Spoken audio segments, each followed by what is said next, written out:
subscribe dan tekan tombol loncengnya ya. Terima kasih.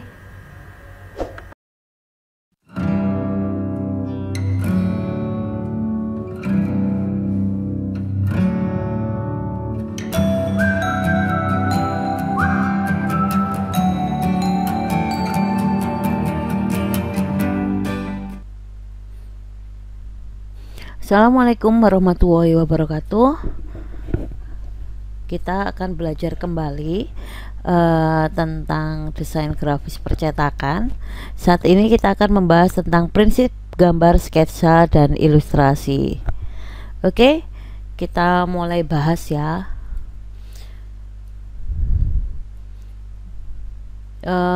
Untuk keterangan aja, pada pertemuan hari ini saya akan masih membahas tentang sketsa dan ilustrasi. Oke, jadi ini contoh gambar sketsa ya. Jadi gambar sketsa, dari gambar ini apa sih yang kalian pikirkan? Nah, di sini ada fase, step-step, dan lain sebagainya. Kalian amati sebentar ya. Oke, kita lanjutkan.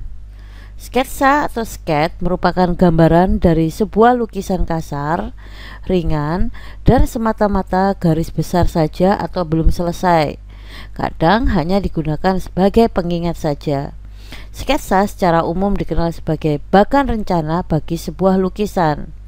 Sketsa lebih merupakan gambaran kasar di atas kertas atau kanvas dengan tujuan dilanjutkan sebagai lukisan. Manfaat sketsa adalah sebagai berikut. Yang pertama, untuk memberikan gambaran akan tema. 2. Meminimalisir kesalahan. 3. Mempertajam pengamatan. 4. Meningkatkan kemampuan mengkoordinasi pengamanan dan keterampilan tangan. Oke ya. Untuk membuat gambar sketsa yang baik, ada beberapa aturan gambar sketsa, yaitu 1.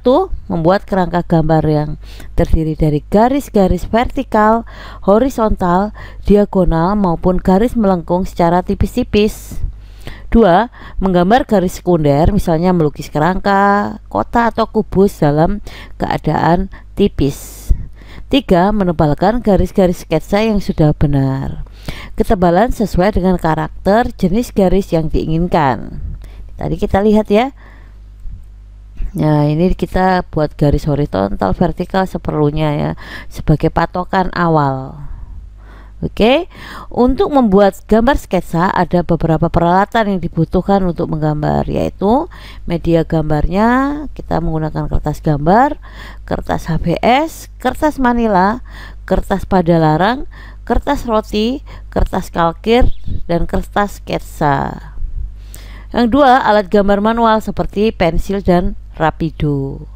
3. Alat gambar digital, komputer dengan program komputer aid design, ini contohnya AutoCAD dan lain sebagainya. Kemudian digital pen dan software desain grafis.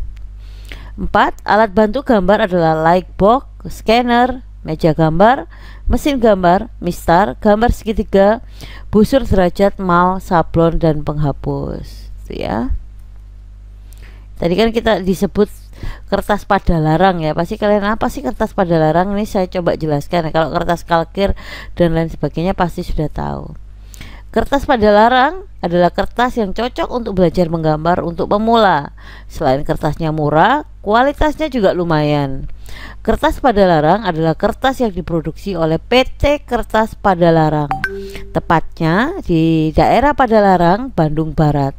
Kertas ini memiliki kekurangan. Jika kertas dihapus dengan tekanan keras, gampang mengelupas. Saat dibiarkan lama, kertas ini lama-lama akan menguning. Ini aplikasi CAD ya. Jadi bisa membuat sketsa-sketsa seperti ini. Ini bisa contohnya AutoCAD dan lain sebagainya ya. Oke, ini kalau kalian klik link ini ya. Bentar ya, saya coba kan terlebih dahulu. Oke, bentar. Nah, kalau kalian klik ini ya, kalian bisa langsung mendapatkan info 7 aplikasi menggambar di Android. Kita coba. Oke, di sini ya. Kita Ctrl V sini, kita enter. Nah, ini beberapa 7 aplikasi menggambar terbaik di Android. Jadi kita bisa makin kreatif ya. Ini rekomnya dari website idntimes.com. Oke, di sini ada Ibis Paint X ya. Ini bisa jadi rekom kalian, kalian boleh coba-coba. Kemudian yang kedua adalah Dotpic ya. Ini ada untuk menggambar gaya pixel ya. Kemudian yang ketiga adalah Adobe Illustrator Draw. Ini ada. Kemudian yang keempat adalah Layer Paint HD. Oke. 5 Medibank Paint. Yang keenam Inspiration ya, Inspiration. Oke ya, bagus, keren namanya. Berikutnya yang terakhir adalah apa ini namanya, 7 Artful. Nah, gimana yang cocok untuk kebutuhan kalian bisa kalian coba-coba sendiri. Minimal kalian bisa mulai belajar membuat sketsa. Ketika kita mendesain sesuatu, kita tetap membuat sketsa sebagai konsep awalnya. Oke, lanjut ke PowerPoint-nya.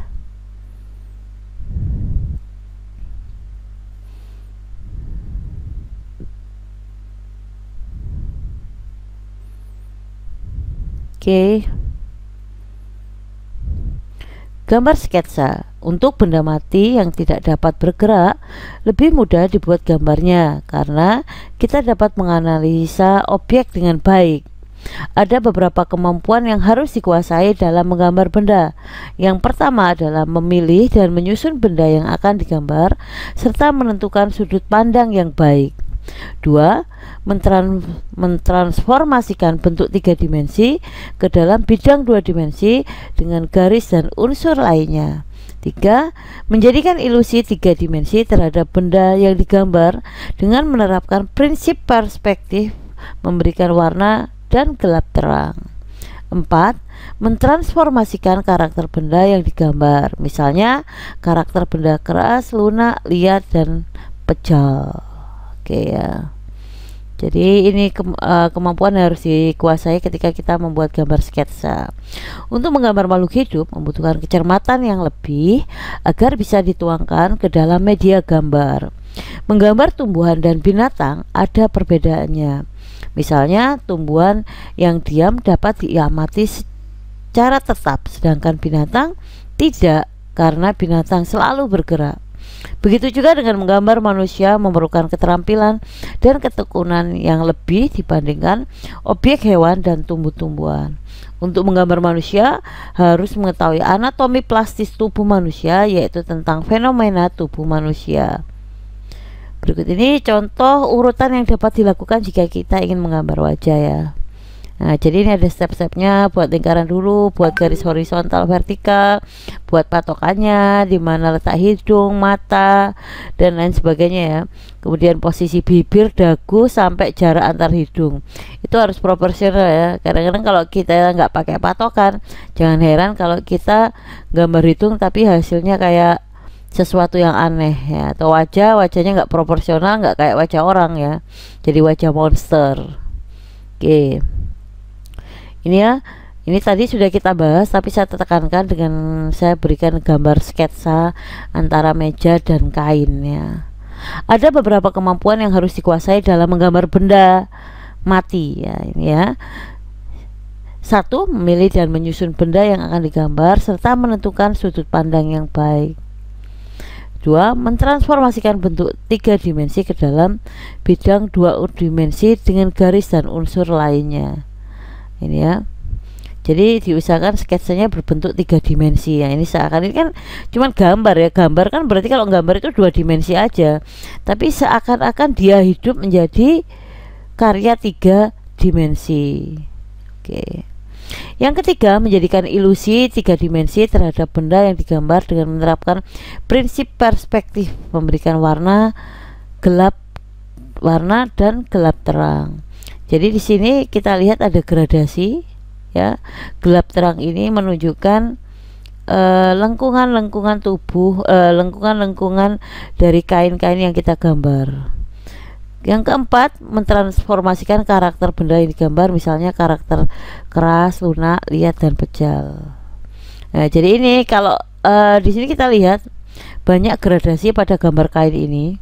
Ini bisa menggambarkan kalau dia itu halus lembut ya, sehingga berkelok-kelok seperti ini, bergradasi seperti ini. Sedangkan kalau meja gradasinya minim karena dia benda keras. Jadi yang membuat sketsa ini mampu mentransformasikan ya, mana yang terlihat seperti kain dan mana yang terlihat seperti benda keras atau meja.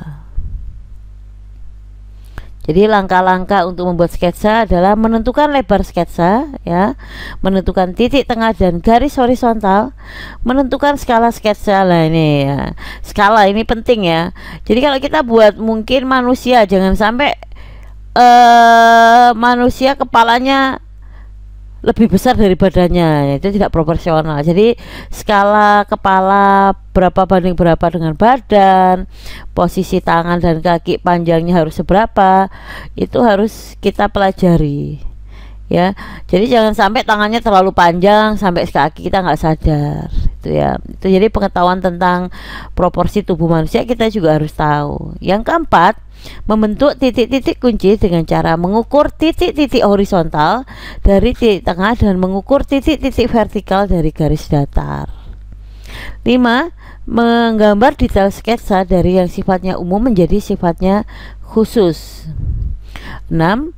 Membuat perbandingan ukuran tegak hendaknya dilakukan secara benar supaya tampak alami atau wajar. 7.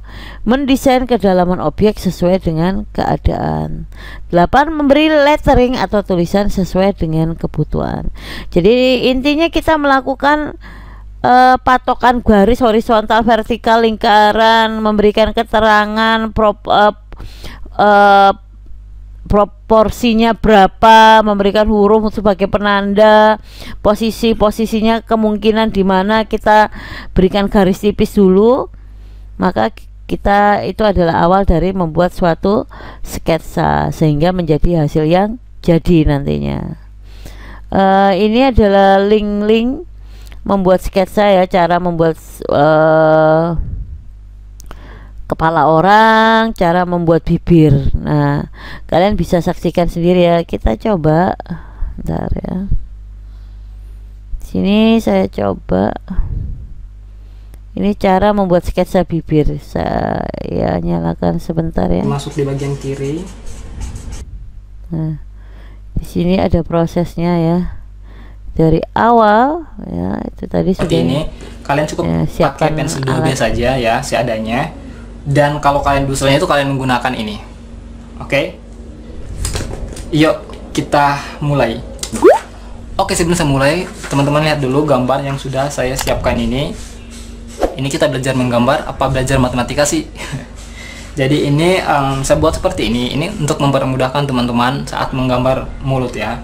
Sebenarnya sih menggambar mulut itu sangat mudah. Saya bisa contohkan sebentar ya. Jadi sama aja kalau kalian pernah menggambar gunung waktu kalian SD. Nah, menggambar mulut itu hampir sama sih seperti itu. Nah, jadi menggambar mulut itu seperti ini ya teman-teman ya. Jadi kayak kita buat gunung waktu SD seperti ini.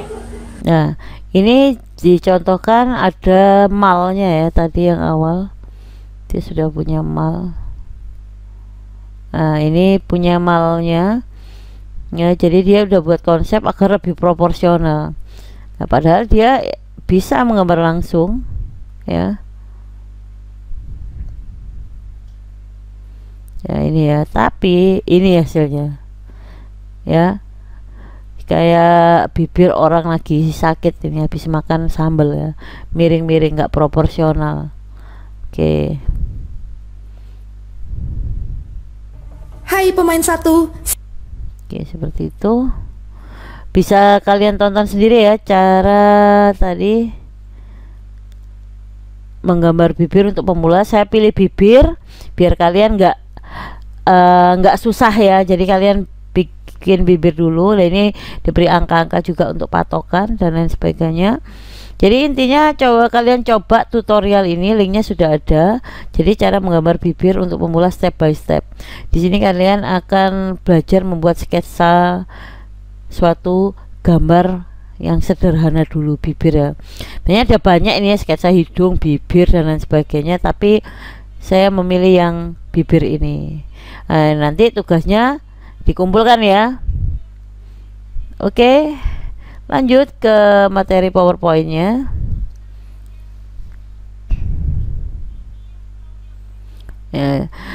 Gambar sketsa atau tema sketsa lebih banyak dikaitkan dengan subjek yang diangkat dari objek-objek outdoor. Dalam hal ini, pemandangan di luar seperti kebun, ladang, perkampungan, dan keramaian kota merupakan objek yang menarik untuk membuat sketsa secara langsung. Dalam pembuatan gambar suasana ini, gambar secara keseluruhan dan hindarkan keinginan untuk menggambar secara detail. Pertimbangan objek gambar yang ditampilkan dalam gambar sketsa maupun yang hendak dihilangkan. Ada banyak jenis pohon, bukti, rumah, bukit ya, rumah, sungai, gedung dan lain sebagainya. Ini contoh gambar sketsa yang sederhana ya. Kira-kira penempatan pohon-pohonnya sebelah mana. Ini kita buat sketsa terlebih dahulu. Oke ya. Berikutnya kita membahas ilustrasi. Ilustrasi atau gambar ilustrasi berasal dari kata lain illustrate yang berarti menjelaskan. Jadi gambar ilustrasi merupakan unsur tata letak dua dimensi yang bertujuan untuk memperjelas maksud atau pesan. Ilustrasi sebagai hasil visualisasi dari suatu tulisan dengan teknik drawing, fotografi atau teknik desain lainnya yang lebih menekankan hubungan subjek dengan tulisan yang dimaksud daripada bentuk, sehingga ilustrasi memang dibuat untuk menerangkan atau sebagai penghias dalam tata letak desain grafis. Ilustrasi berkaitan erat dengan image atau gambar yang dipakai pada suatu desain, sehingga berdasarkan model atau image yang digunakan, ilustrasi dibedakan menjadi dua, yaitu ilustrasi image bitmap dan ilustrasi image vektor. Nah, sebelum kita bahas vektor ataupun bitmap, ya kita balik ya. Kini kita bisa membedakan siapa itu sketsa. Di atas ya sudah dijelaskan. Sketsa merupakan gambaran dari suatu lukisan kasar. Jadi konsep kasarnya ya. Jadi kalau mau buat konsep ya, poin-poinnya apa ya, gambaran nanti kita bikin apa di dalam suatu desain, itu bisa menggunakan sketsa. Oke ya. Sedangkan kalau ilustrasi adalah penjelas ya, ibaratnya gambar untuk mendukung suatu desain, untuk memperjelas makna, untuk mendukung komunikasi antara desainer dan customer. Oke ya. Ilustrasi tidak harus seperti ini ya, ini kan gambar awal ya. Maaf ya, ilustrasi sketsa tidak harus seperti ini. Ketika kita membuat poster, saya coba ya, saya cobakan sebentar. Saya bikin Microsoft Word aja ya. Ilustrasi nggak harus gambar-gambar bibir, gambar itu tidak. Maksud saya sketsa tidak harus seperti itu. Kita membuat sebuah poster di sini ya, poster ini ukurannya kita buat A3. Kita posisikan ini aja. Nah, kita buat sketsanya aja di sini. Ini adalah headline atau judulnya. Ini headline. Ini bisa dengan tangan ya. Ini headline-nya nanti kurang lebih di posisi ini. Nah, kemudian kita juga, jadi kita tahu headline-nya nanti akan di sini. Ini juga sketsa ya anak-anak ya. Kemudian di sini ada kita buat sub headline. Nah, sub headline-nya kurang lebih ukuran hurufnya segini. Kita beri nama sub headline. Nah, headline. Nah, kita tahu posisinya. Kemudian Di sini di mana gambar diletakkan? Nah, bentar ya. Mungkin sini. Ini kita beri gambaran ilustrasi, letaknya bisa di sini. Nah, ini ilustrasi. Di sini ini hanya, jadi ini juga sketsa. Jadi konsep awal yang akan kita buat pada suatu poster ini juga disebut sketsa. Ini ilustrasinya ya. Ilustrasi gambar pendukung.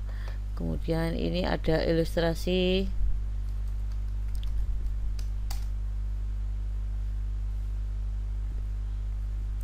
pendukung juga ya, ilustrasi ya, ilustrasinya ya, penjelas ya, gambar penjelas, bisa berupa foto, bisa berupa gambar ya. Oke, kemudian kontennya ada di mana? Kontennya sudah dimasukkan di subheadline atau di mana? Atau di sini ada lagi konten penjelas di sini ya, mungkin ya. Ya, ini kontennya bisa di sini. Coba lagi,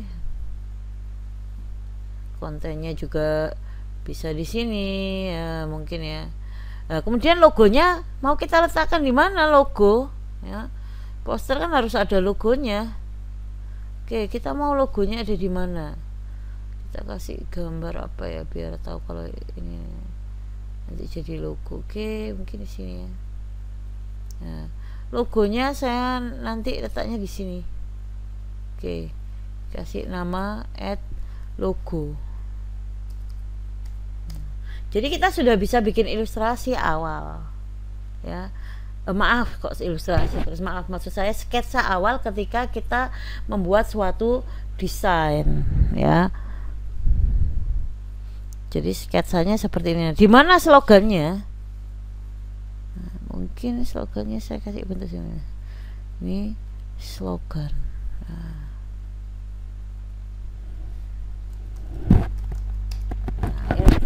ini slogannya. Nah, ini yang kalian lihat ini sudah sebuah sketsa. Jadi konsep awalnya kita patokkan. Jadi kita desainnya nggak usah bingung lagi. Udah kita dapat inspirasi, referensi A1, referensi 2, referensi 3. Kita positioning di mana letaknya, gambar. Kemudian gambarnya apa? Kita bisa sketch di area sini. Jangan sampai melihat ini namanya sketsa juga. Ya. Jadi sebelum kita mendesain sesuatu, maka memang ada baiknya kita membuat sketsa seperti yang dijelaskan. Sketsa ini bisa berkembang ya. Ternyata kalau di sini kurang pas. Nah, di sini kita nggak usah langsung jadi, tapi ketika nanti sudah fix posisi-posisi ini, gambar apa ini dikasih, nanti ilustrasinya gambar orang cuci tangan, ilustrasinya orang yang sedang sakit untuk mendukung biar menjaga kebersihan. Nah, ini dua ilustrasi ini harus saling mendukung untuk menjelaskan dari desain yang kita buat. Itu namanya ilustrasi. Tapi kalau ini adalah sketsa, konsep awal untuk membantu kita membuat suatu karya desain. Paham ya? Oke. Saya tidak simpan, saya balik ke PowerPoint ya. Oke. Gambar ilustrasi. Ini bahas gambar ilustrasi. Coba kita ulang dulu ya. Apa sih sketsa itu? Merupakan gambaran dari suatu lukisan kasar, ringan, semata-mata garis besar atau yang belum selesai. Nah, kadang hanya digunakan sebagai pengingat saja. Sketsa secara umum dikenal sebagai bagan rencana bagi sebuah lukisan. Nah, kalau sebuah desain nih, bagan rencana sebuah desain poster. Sketsa lebih merupakan gambaran kasar di atas kertas atau kanvas. Ini kalau pelukis ya. Tadi pelukis membuat bibir, dia buat sketsanya dulu. Posisi lengkung bibirnya di mana. Nah, kalau kita desain ya, tadi buat poster kita posisi-posisinya di mana, rencana gambarnya apa, itu juga sketsa. Oke, lanjut masuk ke ilustrasi. Oh ya, tadi ilustrasi.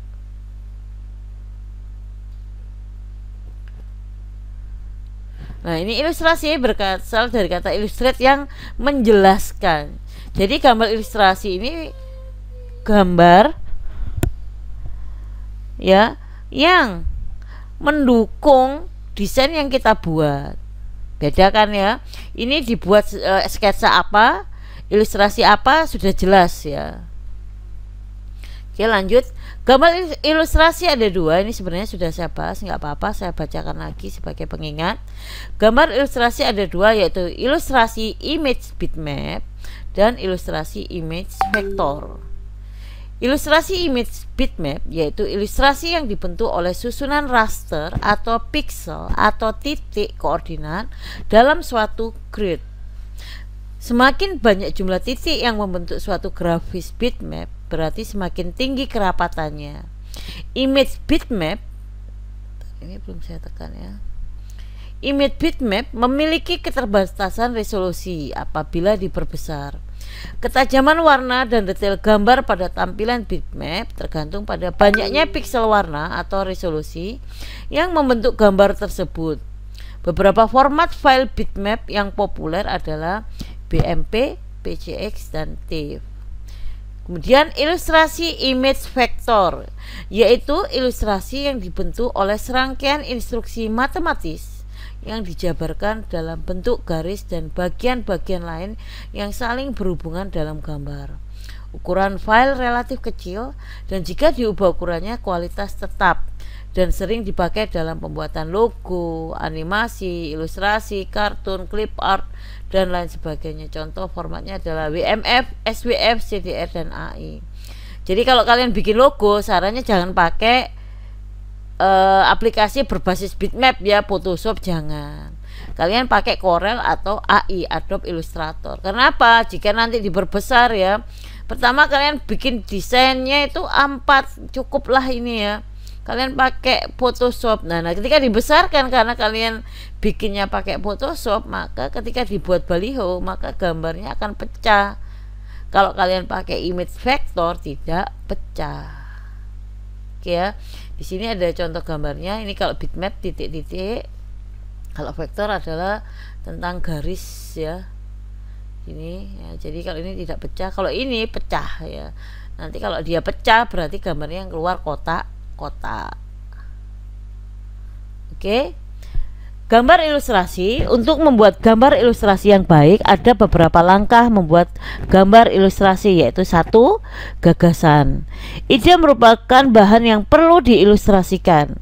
Sesudah mendapatkan gagasan, ide kita tentukan serta pastikan adegan yang akan digambarkan oleh tokoh-tokoh, suasana, dan pastikan dulu corak serta media yang akan dipakai. 2. Sketsa. Jadi gambar ilustrasi itu juga perlu sketsa ya. Jadi bukan berarti ilustrasi nanti nggak kita sketsa dulu, kita konsep dulu, salah. Jadi memang sketsa itu adalah konsep awal, patokan awal untuk membantu kita membuat suatu gambar. Jadi di ilustrasi juga perlu kita buat sketsanya. Mungkin di sini gambar orang cuci tangan, sebelahnya gambar orang sakit lah. Kita buat sketsa terlebih dahulu. Oke. Kemudian 3. Pewarnaan. Sesudah usai membuat sketsa, langkah berikutnya yaitu mewarnai atau pewarnaan. Menggambar ekspresi bisa dikerjakan dengan penggunaan 2 corak, yaitu realis serta corak non realis, atau impresionisme, ekspresionisme, abstrakisme, dan sebagainya. Dalam corak pewarnaan realis mesti sesuai dengan fakta yang ada, sedangkan corak non realis bisa dikerjakan secara bebas serta tidak terikat pada fakta yang ada. Oke ya, itu tentang sketsa dan ilustrasi. Itu aja yang saya bahas. Seperti biasa, jangan lupa simpulkan dari presentasi saya hari ini, penjelasan saya hari ini di komen, dan jika ada pertanyaan bisa kalian tanyakan di kelas. Saya akhiri. Wassalamualaikum warahmatullahi wabarakatuh. Sampai ketemu lagi.